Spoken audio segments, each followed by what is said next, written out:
Pour répondre aux Gilets jaunes, justement, en avril 2019, le président de la République avait annoncé la création d'un conseil de défense écologique qui réunit le Premier ministre, les principaux ministres en charge de la transition écologique et lui-même. Quel bilan en tirez-vous ?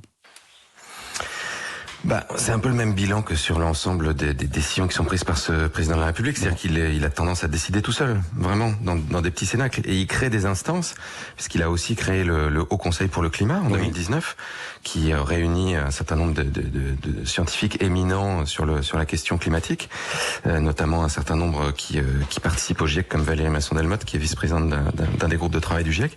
Et il les écoute pas. Là, sur la loi climat qui va être adoptée là dans les jours qui viennent à l'Assemblée nationale, le Haut Conseil pour le climat a rendu un avis en disant elle n'est pas à la hauteur, elle permet pas à la France de tenir ses engagements, et le gouvernement s'est obstiné à réduire l'ambition des propositions qui avaient été faites par la Convention citoyenne de façon assez incroyable, et à ne pas se donner la possibilité de tenir les objectifs qu'il s'est donné lui-même. C'est-à-dire que le gouvernement s'est donné lui-même des objectifs de réduire de moins 40% les émissions d'ici 2030.